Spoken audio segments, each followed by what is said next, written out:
दोस्तों, कभी आपने सोचा है कि एक राजा जिसके पास सोना, चांदी, महल और हजारों सैनिक हों, फिर भी क्यों दुखी हो सकता है?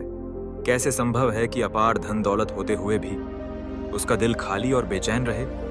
आज की कहानी ऐसे ही एक दुखी राजा की है, जो अपने जीवन की सबसे बड़ी सच्चाई जानने के लिए भगवान बुद्ध के पास पहुंचा। बुद्ध ने उसे सिर्फ 3 रातों में वो राजटाव्य खाम्यासी बताया, जिसने उसकी पूरी जिंदगी बदल दी। क्या था वो राज? कैसे एक दुखी राजा बना भीतर का सम्राट? जानने के लिए इस वीडियो को अंत तक जरूर देखिएगा। मगध का राजा प्रसेनजीत, जिसके पास धन, दौलत और वैभव की कोई कमी नहीं थी, फिर भी उसके मन में हमेशा एक बेचैनी थी, एक उदासी थी। महल की चकाचौंध में रहकर भी वह रात को नींद नहीं ले पाता। सोने चांदी से घिरे बिस्तर पर लेटे हुए भी उसका मन खाली और अकेला महसूस करता। एक दिन राजा ने सुना कि पास के गांव में भगवान बुद्ध ठहरे हुए हैं। लोग कहते थे, बुद्ध के दर्शन से मन को सच्ची शांति मिलती है। राजा ने निश्चय किया, अब उसे बुद्ध से अवश्य मिलना होगा। राजा साधारण वस्त्र पहनकर बुद्ध के आश्रम पहुंचा। वहां उसने देखा, पेड़ की छाया तले बुद्ध चटाई पर बैठे हैं। आसपास का वातावरण गहरी शांति से भरा था, न कोई वैभव, न कोई शोर। राजा उनके चरणों में झुक गया और बोला, गुरुवर, मेरे पास सब कुछ है, पर मन को चैन नहीं मिलता। बुद्ध मुस्कुराए और बोले, राजन, नदी का जल मुट्ठी में नहीं रुकता। उसे पकड़ना चाहो तो वह भाग जाता है, लेकिन यदि तुम उसे शांत होकर देखो तो वह स्वयं स्थिर हो जाता है। मन भी वैसा ही है। फिर बुद्ध ने कहा, यदि सच्चाई जानना चाहते हो तो 3 रातें मेरे साथ रहना। हर रात मैं तुम्हें एक शिक्षा दूंगा। राजा ने झुककर कहा, गुरुवर, मैं तैयार हूं। पहली रात, अहंकार का बोझ।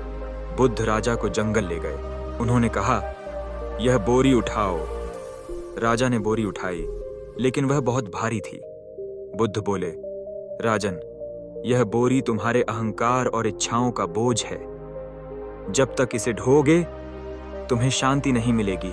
इसे छोड़ दो और देखो कितना हल्का महसूस करते हो। राजा ने बोरी गिरा दी और उसके चेहरे पर पहली बार सुकून झलक उठा। दूसरी रात, क्रोध की आग। अगली रात बुद्ध ने राजा को एक दीपक दिखाया। उन्होंने कहा, इसमें घी डालो। राजा ने घी डाला और आग और तेज भड़क उठी।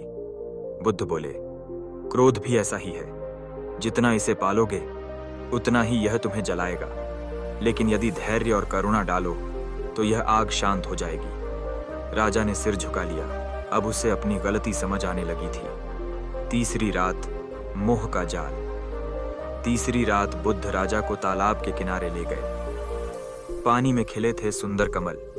बुद्ध ने कहा, देखो राजन, कमल कीचड़ में रहकर भी स्वच्छ है, वैसे ही इंसान मोह के बीच रहकर भी निर्मल रह सकता है। याद रखो, सब कुछ अस्थाई है। राज्य, धन, शरीर सब नश्वर है। केवल करुणा और सच्चा ज्ञान ही अमर है। इन 3 रातों की शिक्षा ने राजा का जीवन बदल दिया। वह बुद्ध के चरणों में गिर पड़ा और बोला, गुरुवर, अब समझ गया, सच्चा सुख बाहर नहीं भीतर है। अब मैं राज्य तो चलाऊंगा, लेकिन अहंकार, क्रोध और मोह को छोड़कर। बुद्ध ने आशीर्वाद देते हुए कहा, बाहर जीतने वाला राजा है और भीतर जीतने वाला सम्राट। निष्कर्ष, मॉरल, अहंकार छोड़ो तो मन हल्का होगा, क्रोध छोड़ो तो जीवन शांत होगा, मोह छोड़ो तो सच्चा सुख मिलेगा। याद रखो, असली जीत भीतर है,